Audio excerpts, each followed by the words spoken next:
Sifa, ibada ziwe zako milele. Baraka, kuinuliwa iwe ni yako milele. Katika ibada hii ninaomba Bwana, milango ya watu wako ifunguke na watu wako wabarikiwe. Walio chini wainuliwe juu, walio juu waende juu zaidi, walio juu zaidi waingie kwa another group opportunities. Ewe Bwana, mikono yao ibarikiwe, uwatende mema usiku na hata mchana.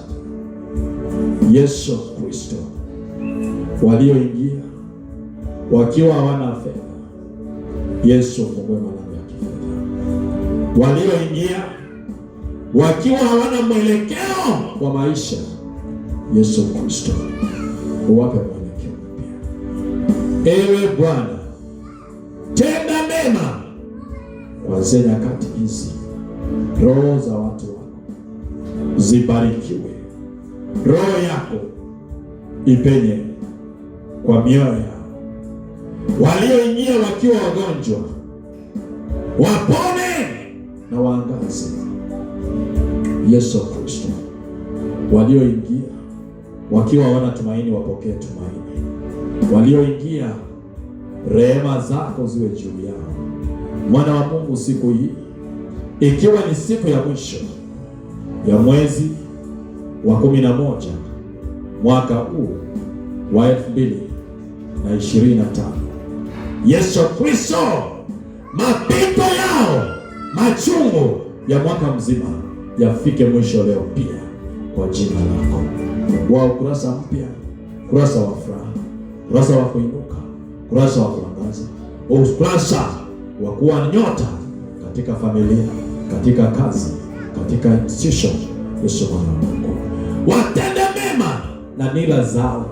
Yesu mwana wa Mungu, zibebe mgongoni mwako, maana ukizibeba sisi tunatulia na tunainuka na tunaangaza. Asante Mfalme kwa mapenzi yako na matendo yako. Mapenzi yako yatendeke kwa ibada hii, ni kwa jina la Yesu Kristo nimeomba na kubariki ibada. Amen. Kwa hivyo leo tamani tukaweze kujifundisha kuhusu kitu kinaitwa financial breakthroughs. Ufanisi wa kifedha. Ni watu wengi huwa wanasema, ni kwa nini huwa tunazungumzia kufanikiwa kifedha ama kufanikiwa kimaisha?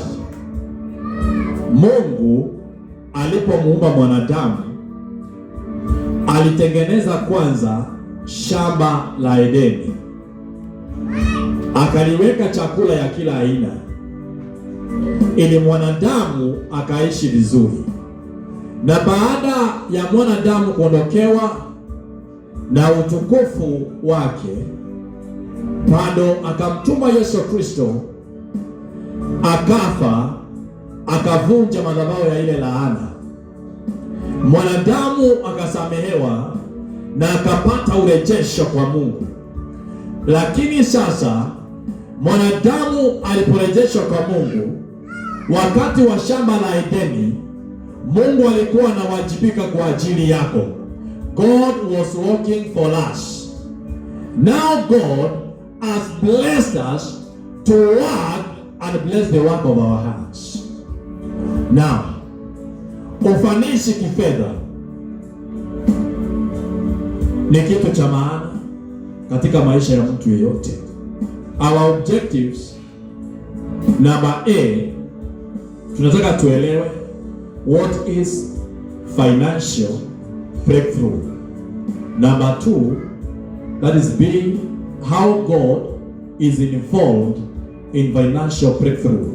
And then C, how to maintain the financial breakthrough in our lives. Amen. Kupenya kifedha si shida, but kumaintain ni kazi ngumu. What is financial breakthrough? Number one, divination. It is the supernatural divine intervention to shift you, a Christian, from the level of struggles of life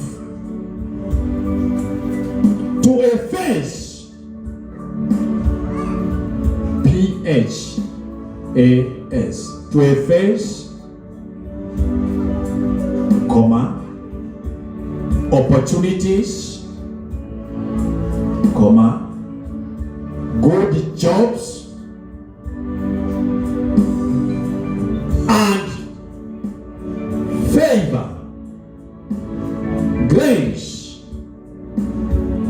for money, possessions, and the properties. For money, possessions, and the properties. Number two, it is a significant empowerment of changing or transforming the life of man from financial crisis to financial freedom. From financial crisis to financial freedom. Number three, it is a spiritual connection to support and enjoy the blessings of God,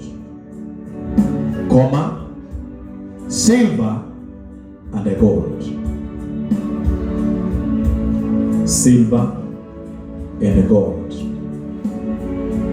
The book of Deuteronomy, chapter number 8, verse 18.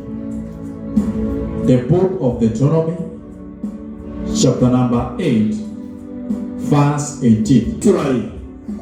According to the scriptural foundation, kulingana na msingi wa maandiko, ni vizuri Mkristo kuwa na fedha ama ni vizuri Mkristo kubarikiwa?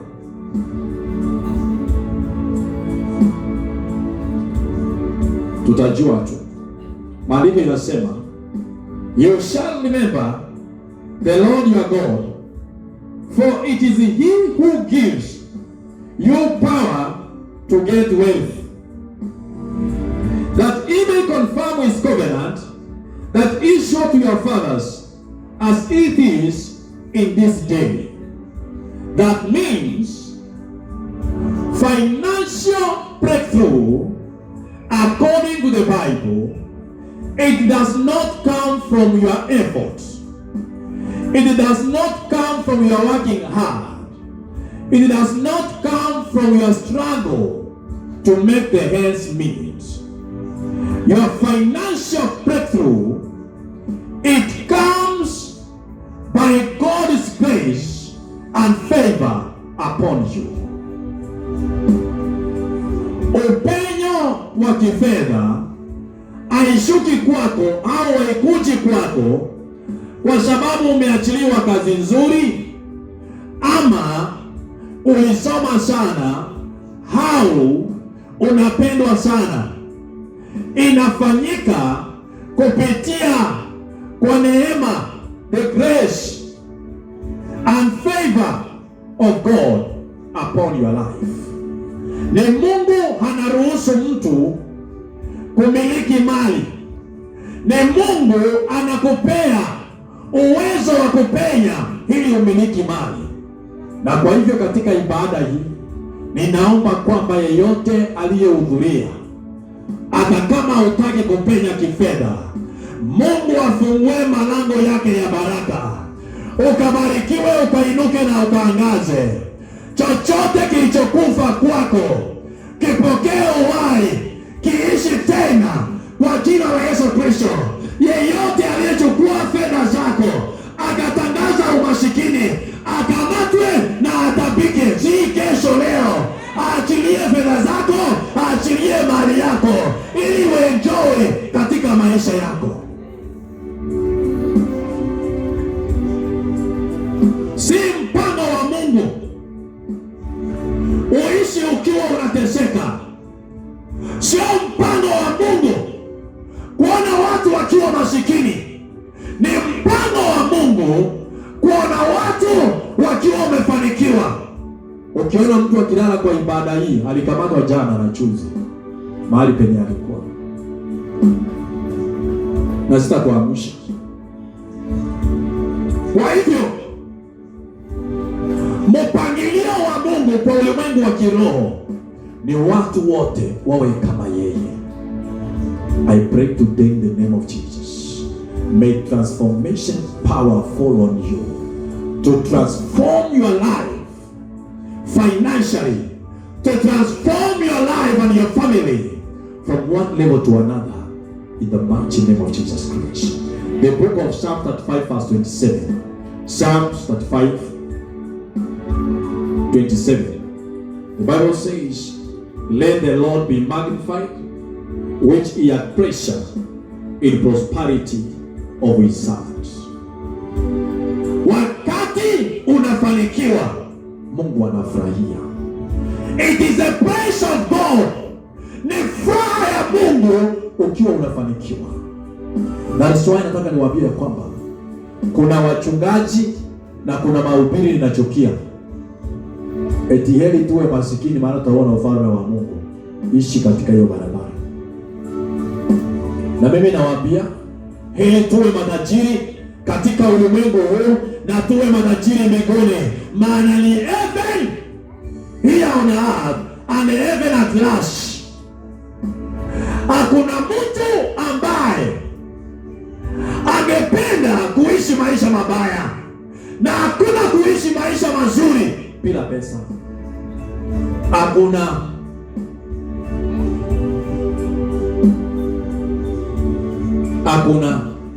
Na hakuna chochote kizuri utakachomiliki bila pesa. Ndio Mungu anasema pesa si mbaya, lakini tamaa ya pesa, that spirit of seeing money, that spirit of worshiping money, hiyo roho ya kuabudu pesa, hiyo roho ya kuona pesa ndio mbaya, tamaa. Lakini roho ya kutamani ubarikiwe na uwe mfalme, hiyo ni macho ya Mungu. Na kila mmoja ukaongezeke leo, maisha yako yabadilike, uinuke na uangaze katika jina la Yesu Kristo. Now, in financial breakthrough, number 1 ni wakati ambapo mtu amepata kazi inayomlipa vizuri, a well paid job. Number 2, receiving unexpected opportunities, kupokea nafasi ambazo haukutarajia. Number 3 ni kitu ambacho tunaita successful growth in business. Successive growth in business, kukua kwa ufanisi kibiashara. Kuna watu wengi waliofungua biashara zikafa, lakini chini ya mwavuli na chini ya neema ya Kristo, biashara zako utakazofungua, ziwe kidogo ziwe kubwa, lazima zipenye kwa jina la Yesu Kristo. Atakaye tamani kukuzima azimike umiliki hata zake kwa jina la Yesu Kristo. Maana Mungu ananiambia tumiliki malango ya adui zetu. Akiwa adui yako na ako na pesa, tukimiliki malango yake, tumiliki na pesa pia. Mimi sitaki kumiliki malango peke yake, tumiliki malango na pesa. Amen. Sababu Mungu anasema miliki malango ya adui zako, na kuombea kwa jina la Yesu Kristo. Yeyote aliyetumika kufilisisha Leo hii uwe na uwezo wa kumiliki malango yake, na ukishamiliki hata pesa zake umiliki, zikae transferred kwa banki yako, in the mighty name of Jesus Christ. Number 4 is moving or growing or changing from lack to surplus. From lack to surplus. Surplus is when you have more than enough. Wakati uko na kingine ambacho unaweza ukasaidia mtu nayo. That is what you call the surplus. Kuna agano unaendelea kuweka na Mungu katika madhabahu haya.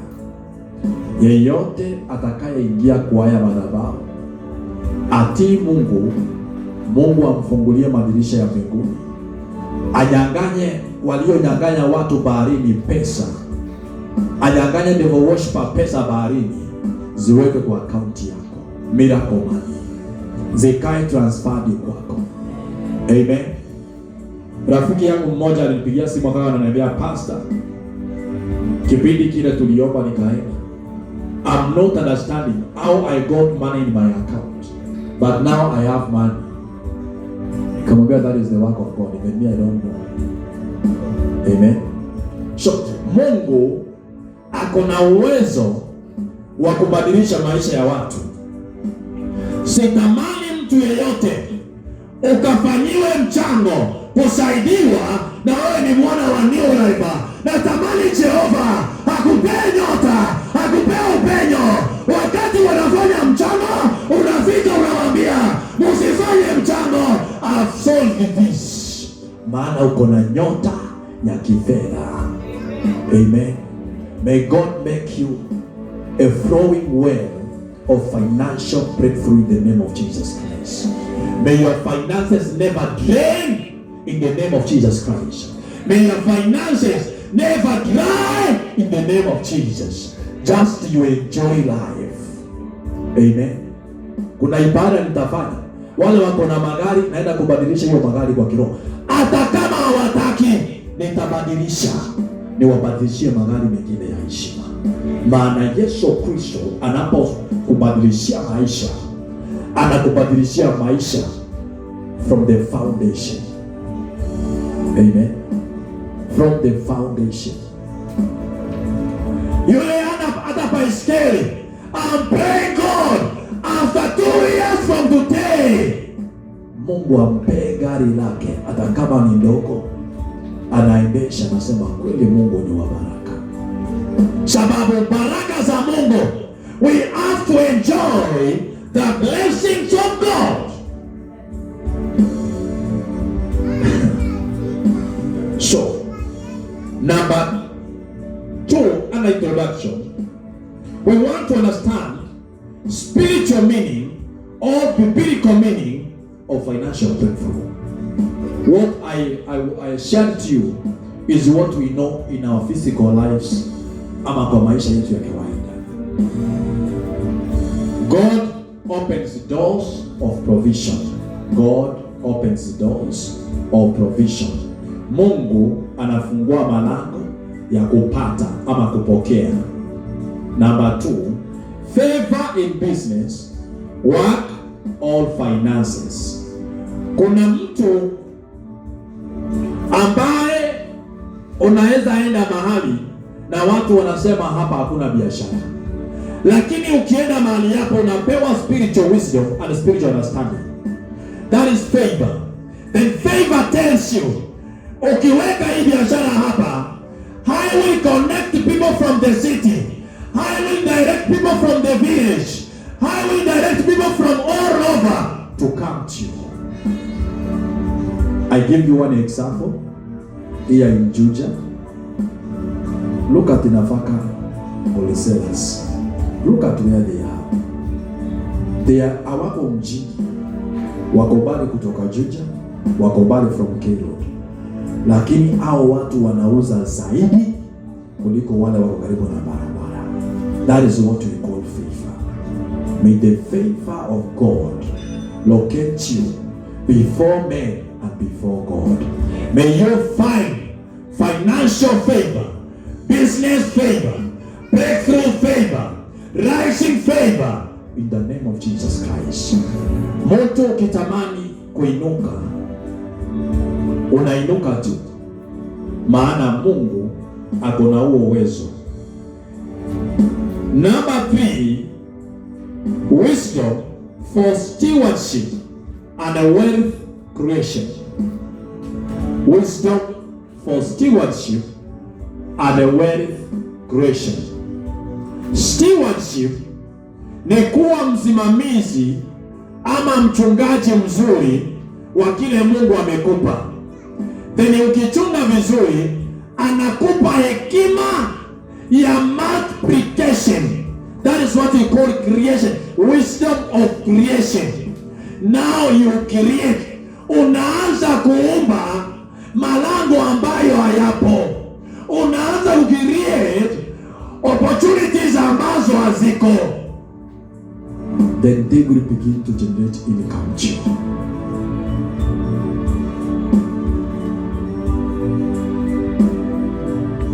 What do I mean in that point? Wakati unasafiri, wakati unatembea, day by day life, umeona hii envelope. What comes into your mind? Huyu aliyetengeneza hii, how does he generate it? How will you make yours to be better? Then you create a market. And then when you create that market, with the time, your market will expand and you will begin to be a controller. I pray today in the name of Jesus Christ. May God open His grace upon you and supply creational wisdom in the name of Jesus Christ. Whenever you see an opportunity, Mungu akupee upenyo na uwezo wa kuona na kumiliki na kutawala ulimwengu wa kiroho. Amen. Opportunities hazihitaji pesa, zinahitaji roho. Ukiwa na roho, pesa itakuja. Can I show you vile pesa itakuja? Unaweza enda, kwa mfano ukilete transportation sako, hauna gari, hauna pesa. You go to the altar and tell God, now Father, I need grace. My Father and my God, to reach people with money, to reach people with their vehicles, direct them to me. Then unapata mtu anakuja na kwambia, ndugu, niko na magari 6, lakini ile sako natumika nayo ni mbaya. Okay. We have a sako. Inaitwa aje? Transformation Commutant Sako. Uliregister Sasa wewe ukiingia, sitakulipisha pesa mingi. Wewe nitakulipisha kwa kila gari 5,000 ta ama 10,000. Analeta magari, anaambia marafiki zake, wanaanza kuingisha magari.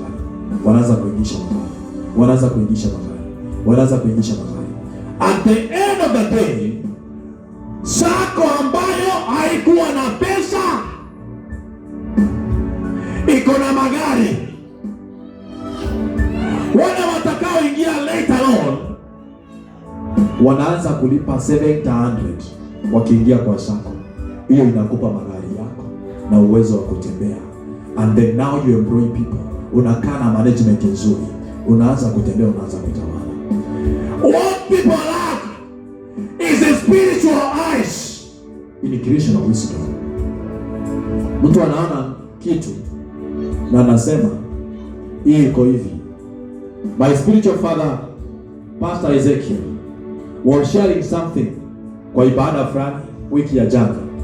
Akaambia watu ya kwamba kanisa ya Majaoni aliona kwa gazeti. Akaambia mama yetu Sara, siku moja itakuwa na kanisa kama hii. Akaijenga Majaoni. Ile ya Mavueni alipita mahali, akaona kanisa iliyo na wingi 6 na kubwa. Akasema siku moja nitakuwa na kanisa kama hii.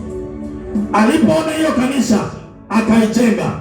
Alipoenda Uingereza akaona stadium nzuri, akasema hapana, sitajenga ile kanisa, nitajenga kanisa iliyo stadium. Hivyo katika malango ya mwanadamu, mawazo, macho na masikio na ubongo and the will, unahitaji ukiona kitu, you begin building it in the spirit, in your mind. Amen. Ile kanisa tunaona tunaenda kujenga, tuliijenga tukiwa na mzee kwa mawazo kwanza, ikaa hivi. Ndio architect akapewa hayo mawazo, akayaleta on paperwork. So paperwork is a copy of what is in your mind. Kwa hivyo mtu ambaye ni masikini, fikira zake kwanza ni masikini, hautaanza kumpea pesa. Hata ukimpea pesa uweze kumsaidia. Badilisha roho kwanza. Roho ikibadilishwa, mawazo ibadilishwe, huyo mtu atakuwa na uwezo wa kumiliki mali. Amen. Then now, breaking the cycles of lack, poverty, and financial stagnation. That is number 4, according to the biblical understanding. Breaking the cycles of lack, poverty,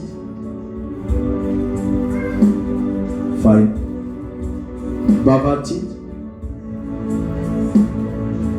and then also what you call financial struggle or financial stagnation. Another introduction. How can a Christian pursue financial breakthrough? Because financial breakthrough is a spiritual. How will you pursue it? Sababu yule ambaye umeona amepenya, kuna kile amefanya akapenya.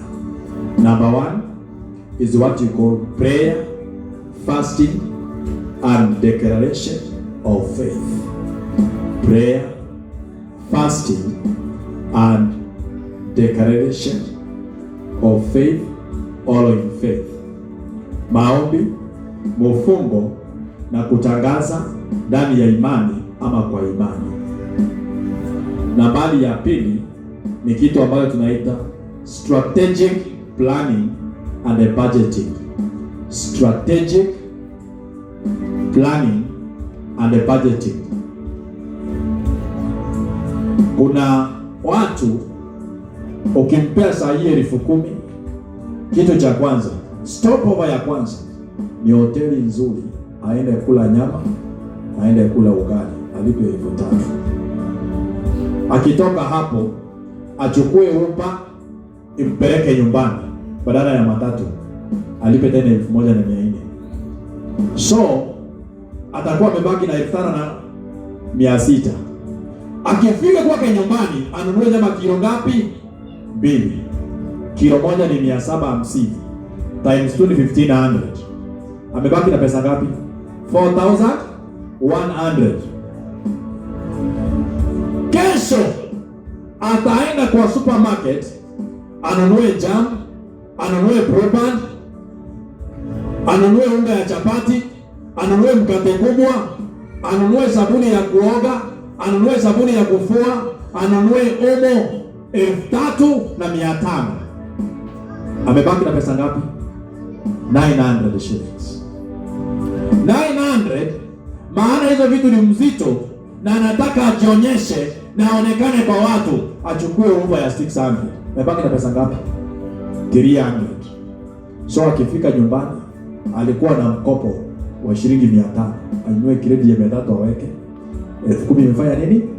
Imeisha.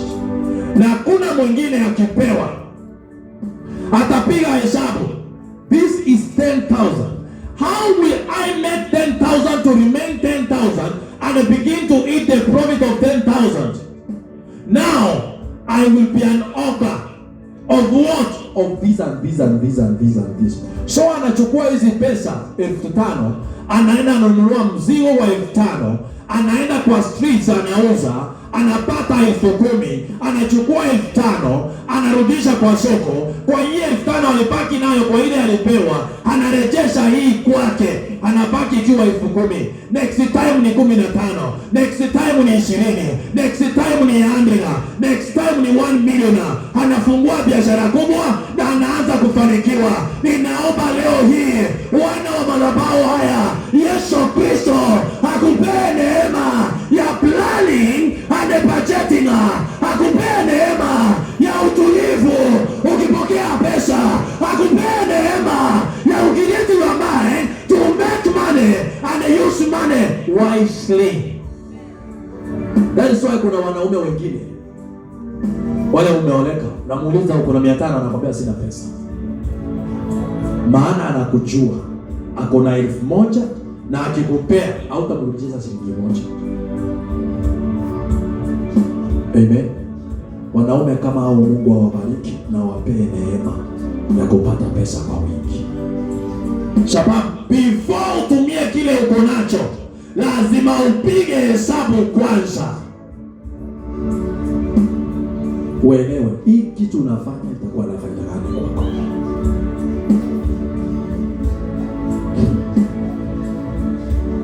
Point number 1 under that,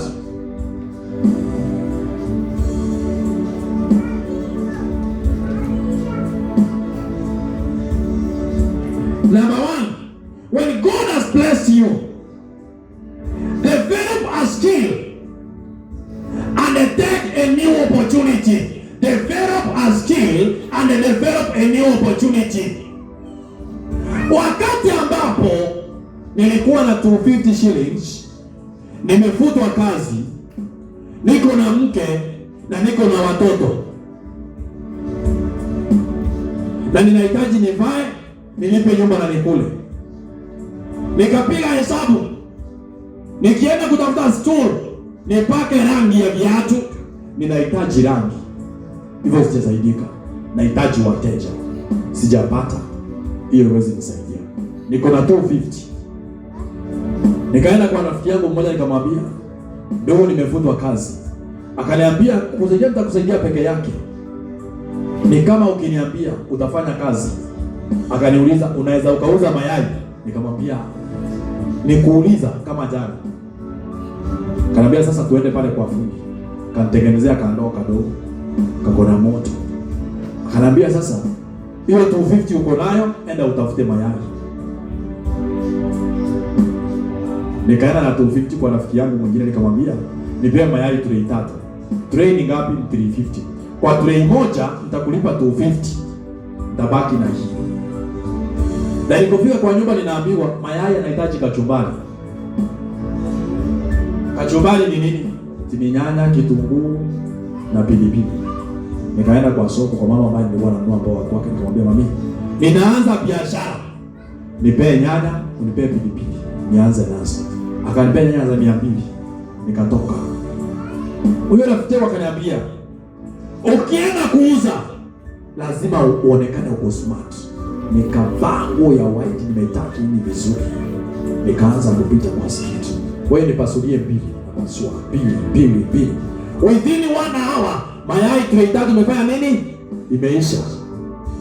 By that time ya moja ni 20 bob. So niko na 1800 kutoka 250. Nikaenda nikalipa wenyewe. Nikabaki na faida 900 shillings. Nikarudi mwenyewe nichukua mayai kwake, nikamwambia, "Nataka tray 6. 3 ni deni. 3 na kulipa." Akanipea. Mpaka mwisho nimekuja kuacha mayai nikiwa na 64 plates zinachukuliwa once, zinawekwa kwa nyumba. Hiyo ni kuwa na skill. Lakini a skill, it has to have what we call, it is time. Usifanye kitu mpaka uzeekee hapo na kila faida kubwa kwako. Nikaachana na mayai, nikaanzana na maisha. Nikikuja Nairobi, wakati nilikuja huku Mimi nilikuwa nataka nikae makanga, nikatafuta good conduct na kila kitu inahitajika, naenda kuwa makanga. Nikaanza kutafuta kazi ya umakanga. Sasa mimi ni makanga wa Yesu Kristo. Sikuenda kufanya hiyo kazi. Ukiwa na skill, Mungu anakupa roho. Naomba leo hii Mungu akupe roho ya kuinuka na uangaze kwa chochote ambacho unafanya kwa maisha yako. Number 2, learn to plant all supporting others with the little you have. Number 3, break limitations of habits and a mindset. Kuna watu wako na limitation ya mawazo yao. Fulani alifanya akashindwa. Huyo fulani sio wewe, ni yeye alishindwa, maana hakuwa na roho. Ninaomba kwa jina la Yesu Kristo, leo hii upokee roho ya kupenya kwa chochote unafanya, ya kupenya kwa kazi yako, ya kupenya in anything you touch, in Jesus mighty name. Now,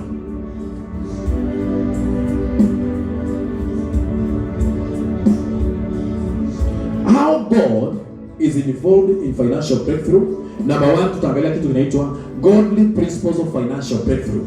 Godly principles of financial breakthrough. Number 1, God is the source of all provision. God is the source of all provision. Kwa chochote tunahitaji, tambua Mungu ndiye anapeana, si mwanadamu. Amen. Kwa hivyo wanangu, nawaambia mtu asiwahi kukalia sababu amekuajiri. Mtu asiwahi kukalia maana yuko na pesa. Aliyempa pesa, uko na uwezo wa kufanya wizi takatifu, umiliki kile yako nacho na utawale na uangaze.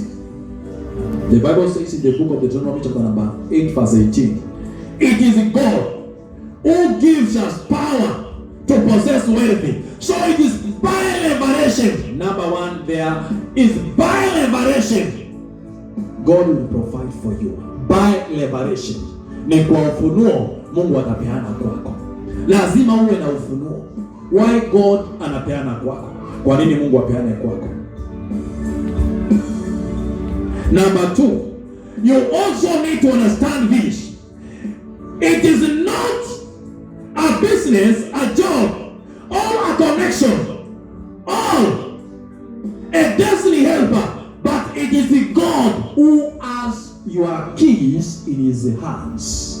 It is God who has your keys in his hands. Ni Mungu ako na funguo zako katika mikono yake. Na leo ninatoa agizo kwa ulimwengu wa kiroho. Popote funguo zako ziko za kuincrease na kuongezeka, za kupokea kutoka kwa Mungu, those keys locate you. Hizo funguo zikutafute, hizo funguo zikutafute, hizo funguo zikutafute. Ufungue malango yote ya kifedha na Mungu akubariki in the mighty name of Jesus Christ. A job is a source or is a channel or is a stepping ladder. Same to the business. A business is a tool, but it's not a way of breakthrough. The way of breakthrough is God himself and his spirit.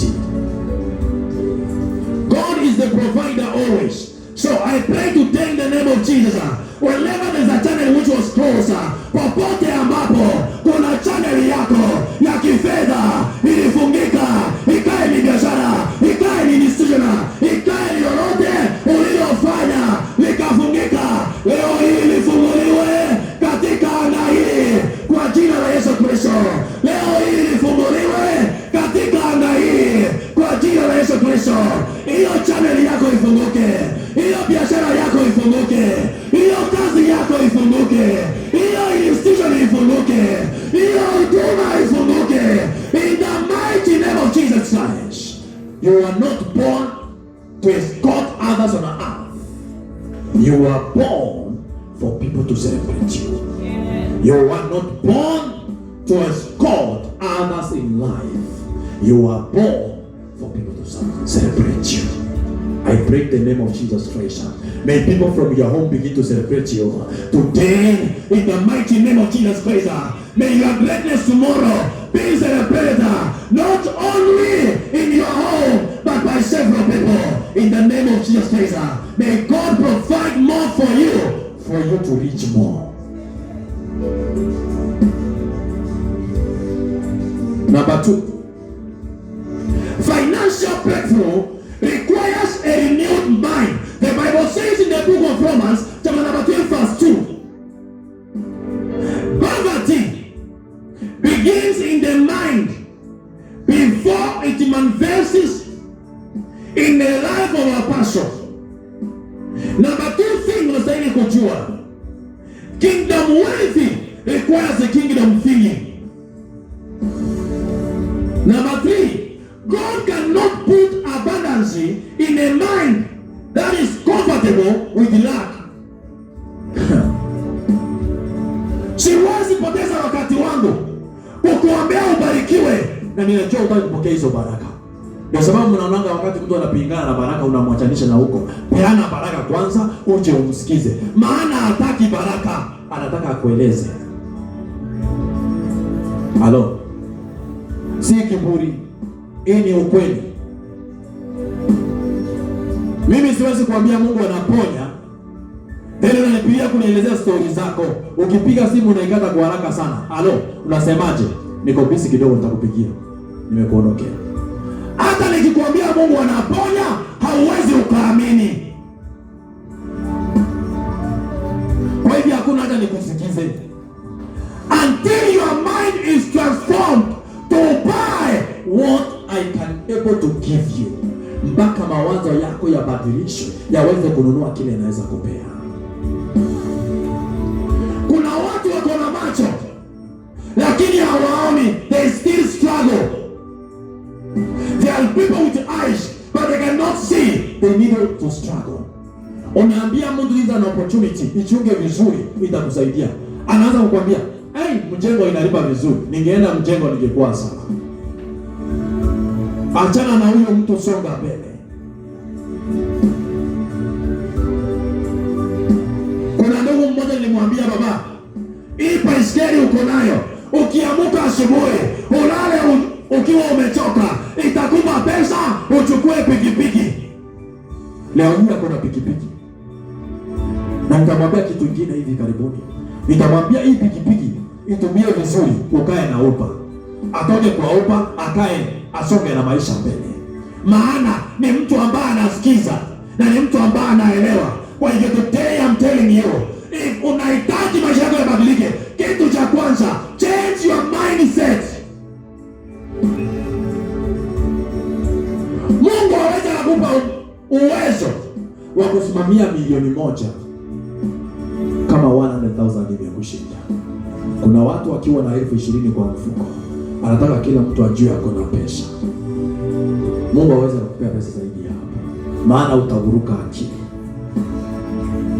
God gives you what you can manage comfortably and happily. But I pray in the name of Jesus Christ, if such kind of person is here today, may that kind of mind be taken away out of your mind, and God transform you for greatness in the name of Jesus Christ. Number 3, under that, breakthrough begins in mindset before it appears in the bank accounts. Breakthrough begins in the mindset. Upenyo unaanza ndani ya mawazo kabla ingie kwa bank account yako. Amen. How will I explain this? Beautician mzuri haoni pesa ya kinadada kwanza kwa akaunti yake, anaona experience, anaona marketing, anaona kutengeneza watu vizuri, na anawaonyeshana. Akina dada wanaona, wanaanza kuenda kwake. Wakianza kuenda kwake, anasema ukikuja kwangu, kitu cha kwanza ni soda ya 60 bob. Kunywa soda, tulia, watch TV, nitakutengeneza. Anaona unaweza kasirika, anachukua maji na zile liquid wanatumia, anaweka miguu ndani, unakunywa soda pole pole, anachukua mwingine, you are take, anaanza kuwahudumia, anaosha huyu kitambo akauke, yule wa mwisho naye ako kwa maji ameoshwa, anaanza kuwatengeneza pole pole, anakupaka white, anaenda green, anaenda red, akirudi anakuja akibadilishana colors. At the end of the day mutatoka nyinyi wote na mmemlipa pesa mzuri. Wapi akili?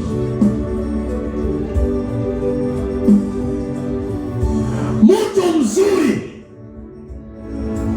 mindset ya maskini inaanzanga hivi: niko na pesa ngapi? Wacha nitumie ishe kwanza, alafu nitafute. Kuna siku tutazungumzia zaidi hapo. Number 3, the power of obedience and giving. The power of obedience and giving. The Bible says in the book of Luke chapter 6 verse 38, give and it shall be given to you unto you. Financial breakthrough is spiritual before material application. Financial breakthrough is spiritual before material manifestation. Wale watu mko na biashara, enda kwa zile biashara zako, ombea kila kitu unacho, ambia ile product, siku kuleta ukae hapa, nimekubadilisha uwe pesa na uwe pesa ya maana kwangu. Amen. Mtu anakuja, unauza wembe ni 5 bob, anakuambia hii wembe ni ile ya 50, nipe 5, anakuja 250 na ameenda. Haujamuibia, you commanded iwe biashara ya maana kwako. Lakini wengine unatoka kazi, unaenda unaingia unalala, until you tell God I'm tired with this. Mungu nifungulie mlango. Kisha mwambie nifungulie mlango, anaangalia your record of giving. Huyu mtu anapeana kwangu, sikupei. Huyu mtu anapeana tithe, hapana. Sacrifice, hapana. Door closed. Amen. So that is how God behaves. God multiplies what you release, not what you hold. God multiplies, or God increases what you give out and not what you hold.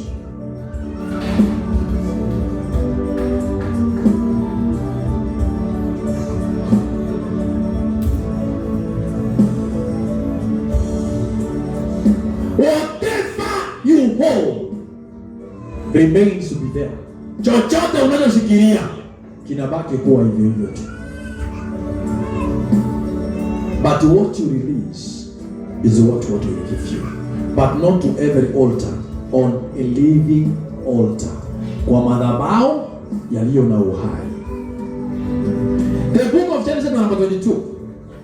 Abraham was not to receive a sacrificial lamb to God instead of his son until he was ready to sacrifice specially, and God give him specially. That means God will only give you according to what you contain in your heart. If your heart nime inasema hivi, you will remain at that stage. Sometimes all risk takers in opportunities through God's Spirit, they benefit highly.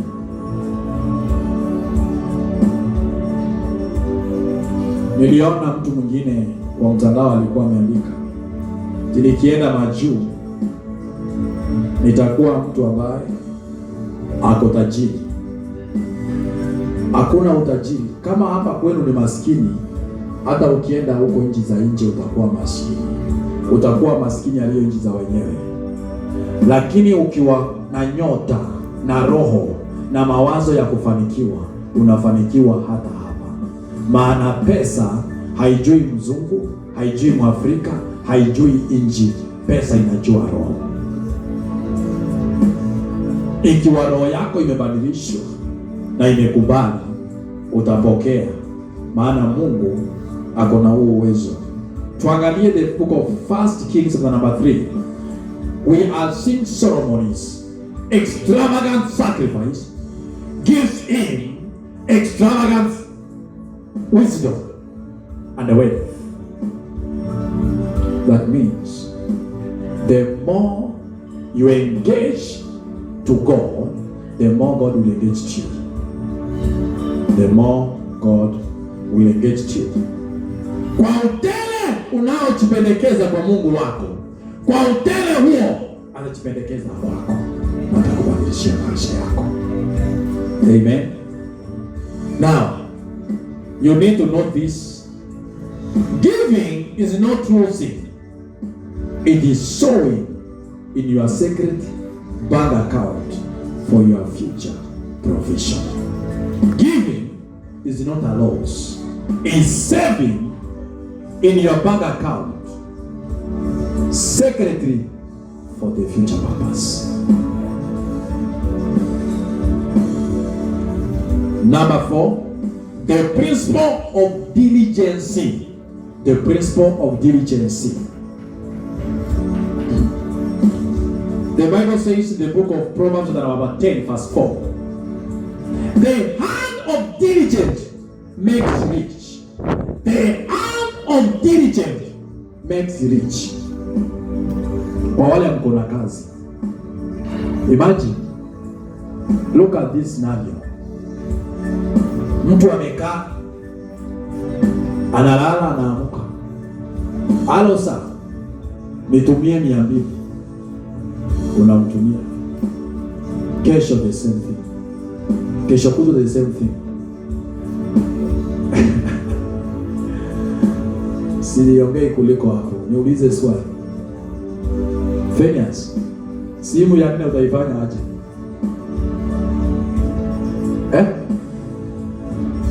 Hawezi pokea, ataiweka voicemail.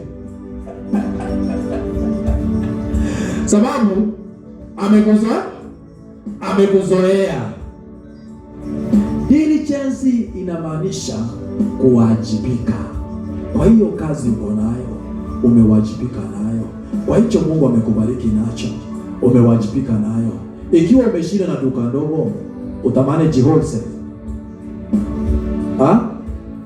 You can't. When you fail in small things, God cannot trust you in greater things. Inamaanisha roho yako haiwezi kamiliki mambo makubwa. Kwa hivyo roho yako itengenezwe kwanza. It is not by prayer diligence comes. It is by sacrifice and a desire. It is not by prayer diligence comes. It is by sacrifice and a desire. Now, prayer plus diligence equals to breakthrough. Prayer plus diligence equals to breakthrough. Skills without diligence but with the prayer haina faida. Number 5, breaking spiritual intentions. Breaking spiritual intentions. Financial battles are not economical only, they are spiritual. May somebody read for me the book of Zechariah, chapter number 1, verse 17. Zechariah 1:17. Financial breakthroughs, upenyo wa kifedha haihusiki na mambo ya kifedha peke yake, inahusika na mambo ya kiroho. Everything you see on earth in its existence, chochote unaona kwa ulimwengu huu katika uwepo wake kilianza kuumbwa katika ulimwengu wa kiroho. Kuna ndugu mmoja nilipenda sana, tulikutana na yeye mahali hapa Kashororo. Akaniambia, pastor nisaidie na 120. Nikamwambia 120 ni ya nini? Akaniambia unga ya haja ni 120 shillings. Na sitakuomba pesa tena. Ukweli ni kwamba nimpeleka kwa duka, nikamnunulia unga za ajabu ngapi? 2. Akanambia ninunulie na peki, nikamnunulia. Akanambia pia mafuta ninaomba mwenye duka. Nikanyamaza tu. Chozi nimepita hiyo barabara.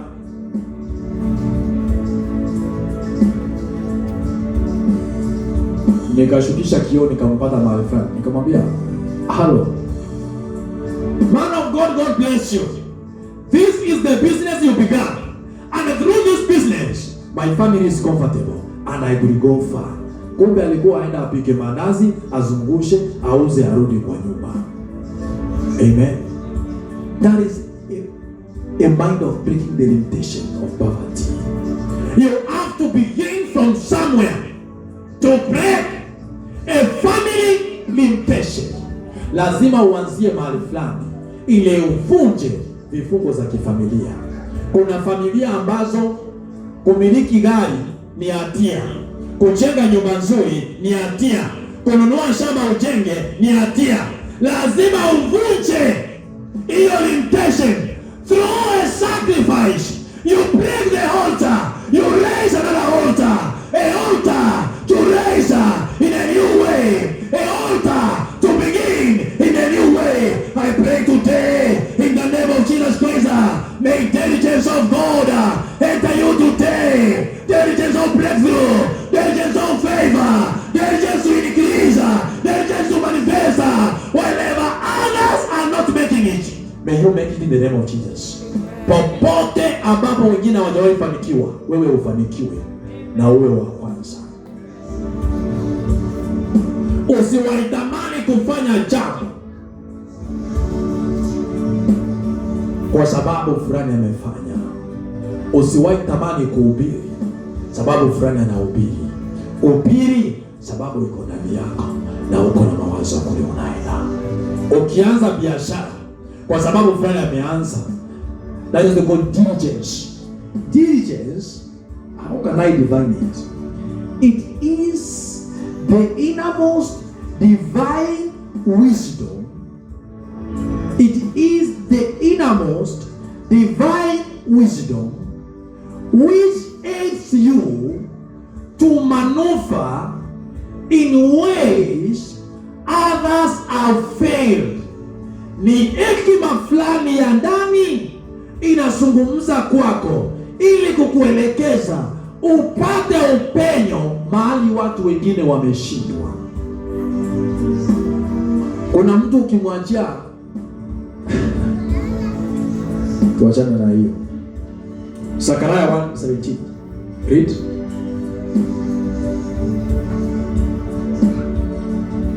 Again proclaim faith. Aha. That is the Lord of hosts. Soma vizuri. Again Aha.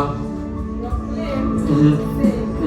That says the Lord of hosts. Thus says the Lord of hosts. My cities shall again spread out through prosperity. Shall spread out and prosperity. That means prosperity is the way of God, not the way of man. Kupenya ama kufanikiwa ni mpango wa Mungu, sio mpango wa wanadamu. Mtu anaanza kukwambia hautawahi fanikiwa, akona huo uwezo kweli. Break that limitation na usonge mbele. Now, some I will just mention some limitations in our lives and families. Number 1, ancestral limitations and bloodline stains. Ancestral limitations and bloodline stains. Number 2, deformers. Deformers, terminal diseases. Terminal diseases. And understandable situations.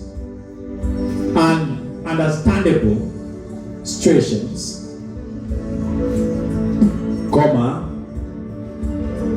And programmed conditions. and programmed conditions and sudden expectations. Sudden expectations. That is what they call divorce. Kwa mfano, ni mtu unaambiwa, unaenda hospitali unaambiwa uko na pressure. Na ile dawa unaandikiwa ya pressure inakula 3/4 of your salary kila mwezi. That is a family limitation ya kukufanya ubaki maskini. If you ignore that and engage God, that pressure will disappear because you have crossed that line.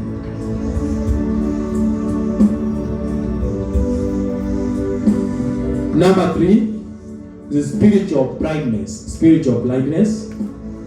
Number 4, spiritual and physical fear. Spiritual and physical fear.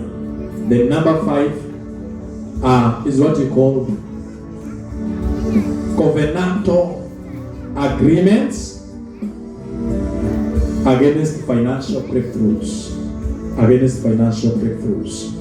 And today, in the name of Jesus Christ, every spiritual struggle and financial struggle and financial devourer and financial destroyer in your life, may it be consumed now by the power of the blood of Jesus Christ. I release you from that limitation and the blood stain in your family. I set you free. I set you free. I set you free from every limitation in the name of Jesus Christ. And today, standing on the altar of Shiloh, I break that altar of poverty, the altar of strain, the altar of devouring, the altar of unacceptable conditions, the altar of fear. I destroy in the name of Jesus Christ. Receive a grace and fire to have a breakthrough in your life in Jesus' mighty name. May that altar be silenced now. The altar of consuming your money and destroying your properties, may it be broken in the name of Christ. Number 6, walking in divine wisdom. Walking in divine wisdom. Kutembea katika hekima ya kiungu. Proverbs number 3, verse 13 to 16. When you read it, you will understand some few things. I will just mention them. To fail in life, it is due to lack of divine wisdom. Lack of divine wisdom. Number 1, Loman, strategy. Strategy. Number 2, ideas. Number 3, decision making and a grace. Decision making and a grace, altar support. Business insights. Business insights, understanding in black and white concerning the business you are about to engage in. Number 4 and number 5 is what you call supernatural favor, aid and support. Supernatural favor, aid and support. Then, what you need to note is that this one I was told by the Holy Spirit yesterday. One instruction from God or one godly instruction is equivalent to a 10 or 100 years struggle of personal decision. One instruction from God is equivalent to 10 or 100 years of personal struggle decision. Mwelekeo mmoja kutoka kwa Mungu unatoshanishwa na mwelekeo wako ama wa kwako wa miaka 10 ama miaka 100.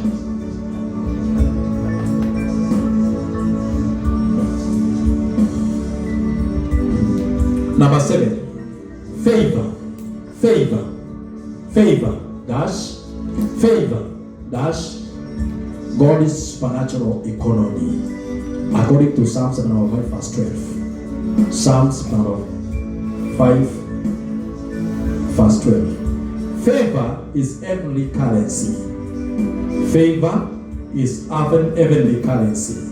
Kibali ni fedha za kiungu. Favor is heavenly currency. Favor is heavenly currency. Favor is heavenly currency. It comes in form of number 1, open doors and common opportunities, financial supporters, speed and access. In one day, Israel left Egypt with 400 years of salary because of divine favor. Exodus 12:36. Wana wa Israeli walitoka Misri wakiwa na mshahara wa miaka 400. Kwa hivyo akaunti yako inaweza shtuliwa na Mungu, mshahara wa miaka 100 ukitafuta. And I pray that to happen in your life in the name of Jesus Christ. May it begin to locate you in the name of Jesus. May you begin the year of 2026, a year of transformation in the name of Jesus, a year of change in your life. May you face new opportunities. May you face new careers. May you face growth opportunities in the name of Jesus Christ. Amen. Yes. So, you need to understand this. Financial breakthrough, it is not an event. Financial breakthrough, it is not an event. It is a journey of aligning with godly principles. It is a journey of aligning with godly principles. Number 1, a trusting heart. 2, a renewed mind. 3, a giving spirit. 4, a diligent hand. 5, a wise lifestyle. 6, a breakthrough prayer life. That is why siku ya impartation, I want to impart you with every gift you need in the name of Jesus, for you to maneuver spiritually, for you to possess it spiritually, and in the physical, your life will begin to manifest and change. Then quickly, very fast, how to maintain financial breakthroughs in your life. How to maintain financial breakthroughs in your life. Ni namna gani unaweza ukawekeza upenyo wa kifedha katika maisha yako. Financial breakthrough is not a problem, but maintaining is the problem. Number 1, put God first. Put God first. The Bible says in the book of Matthew 6:33, seek ye the kingdom of God first and righteousness, and these others will be added to you. Which others? Honor,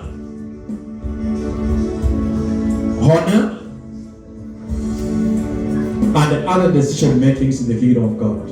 Number 2, be a faithful steward. Be a faithful steward. Tithing, sacrificing, supporting others. Then according to the book of Luke chapter number 16 verse 10, he who is faithful in the little will be faithful in much.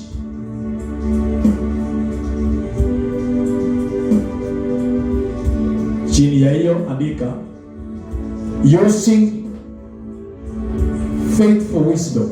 Using faithful wisdom.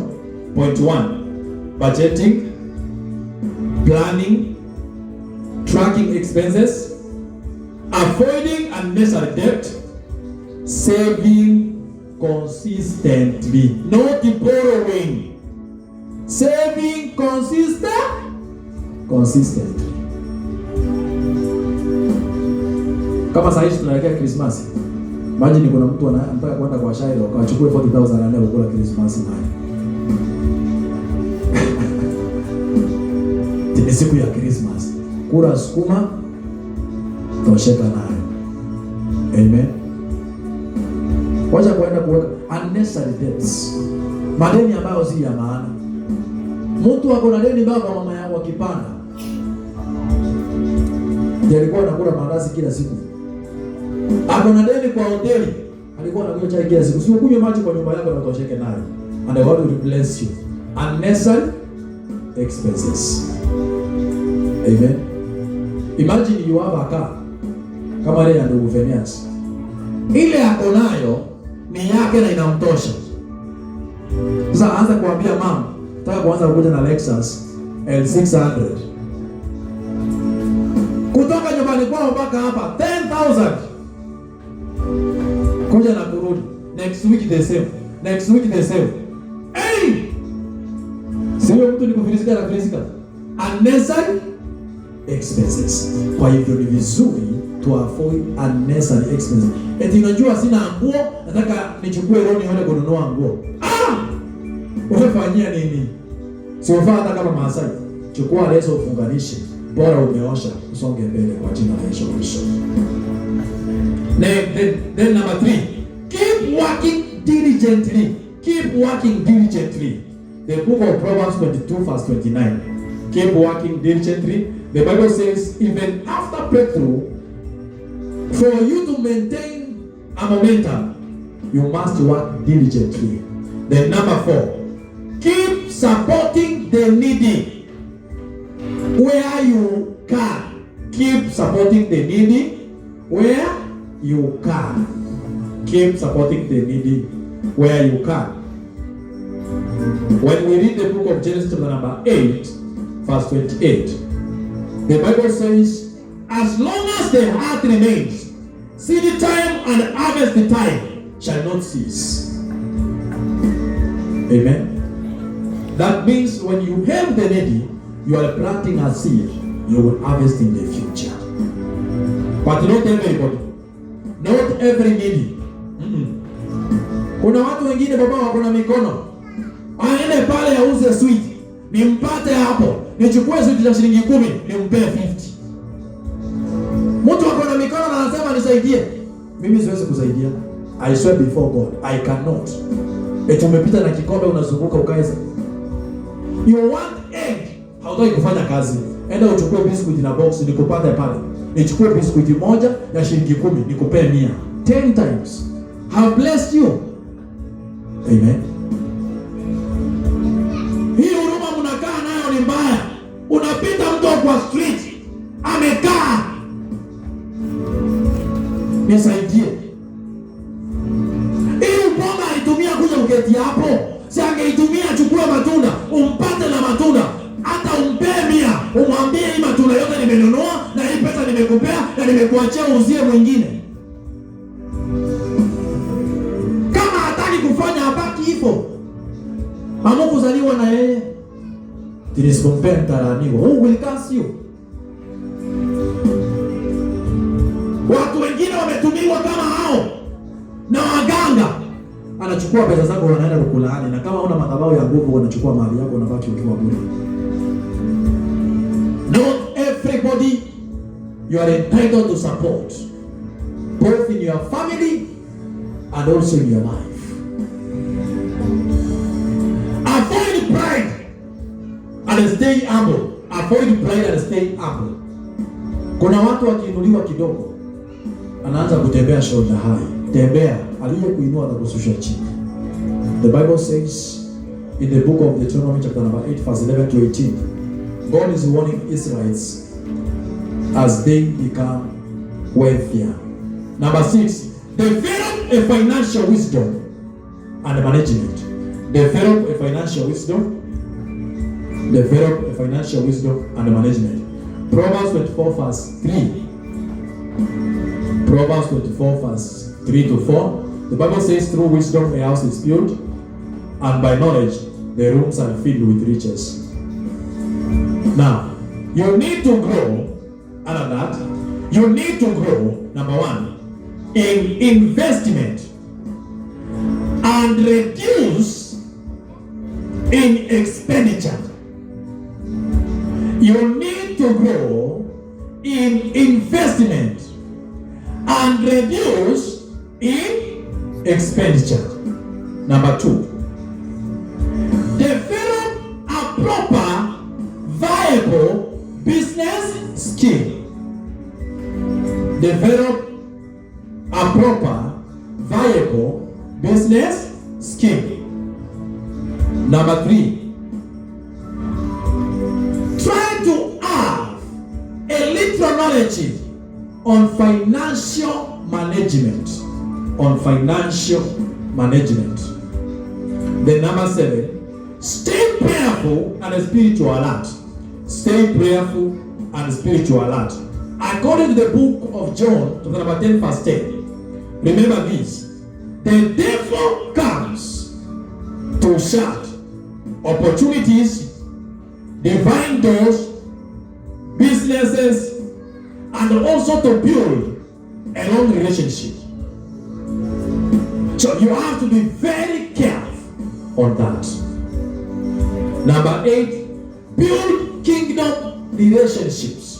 Build kingdom relationships. The book of Proverbs, chapter number 13, verse 20, the Bible says, walk within the wise, become wise. Look at this. Mwanamke ambaye anapenda Mungu, akitembea na wanawake wanampenda Mungu, anakuwa mwanamke anayemjua Mungu zaidi na anayetumiwa na Mungu zaidi. Mwanamke anayependa mshenee na anatembea watu wanapenda mshenee, anakuwa a global mshenee woman. Global mshenee woman.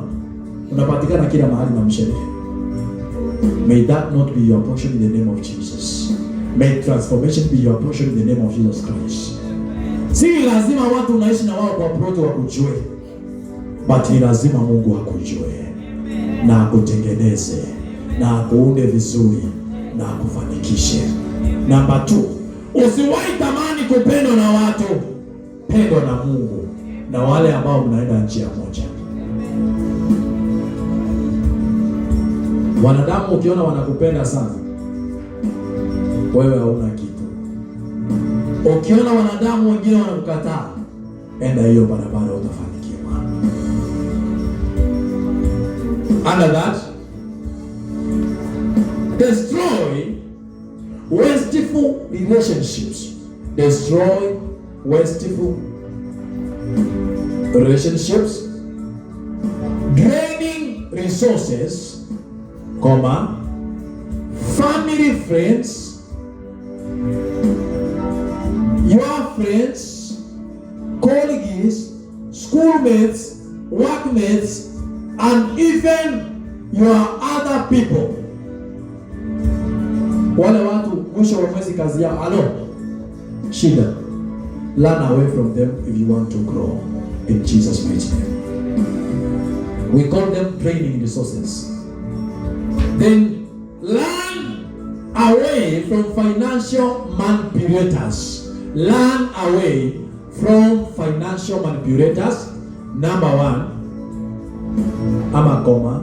betting and chaza hiyo ingine. Betting and casinos. Betting and casinos. Betting and casinos. Number 9, keep your vision and discipline. Keep your vision and discipline. The Bible says in the book of Habakkuk chapter number 2, verse 2, write the vision, identify and understand. Write your vision, identify and understand. A, long-term goals, investment plans, business expansion ideas. Long-term goals, investment plans, business expectation ideas. Amen. Number 10, always be thankful to your God. Always be thankful to your God. Psalms 67 verse 5 to 6. Psalms 67 verse 5 to 6. The Bible says, let people praise you, then their heart shall yield and increase in the name of Jesus. Before I finish, I request everybody to stand as I'm going to pray for you some few prayers as I usher you into divine breakthroughs in the realm of the Spirit. I request you to rise up in the name of Jesus Christ and you lift up your hands as I pray for you in the name of Jesus. I speak in the name of Jesus Christ, you to receive divine encounters in wealth, divine encounters in financial breakthrough, divine encounters in your family. Every spiritual limitation, let it be broken now, be broken now, be broken now, be broken now. That is sickness, be broken now, be broken now, be broken now. That failure, be broken now, be broken now. In the mighty name of Jesus Christ, every struggle, financial stagnation, may it be broken. That altar be destroyed, be destroyed, be destroyed. I pray for you. May the spirit of breakthrough, spirit of favor, locate you, hiyo roho, ingia kwenu kwa akili, mawazo kwa akili, mawazo kwa akili, mawazo kwa akili, hiyo roho, new opportunities to locate you, new opportunities to locate you, financially to locate you, administratively to locate you, financially to locate you, in the name of Jesus. New opportunities, every opportunity wasting your life, may it cease, may it be broken, unexpected opportunities, may you begin to be paid in dollars, in dollars, in dollars, in dollars, in dollars. I pray today in the name of Jesus, may you receive global financial breakthrough, global financial breakthrough, global financial breakthrough in the mighty name of Jesus.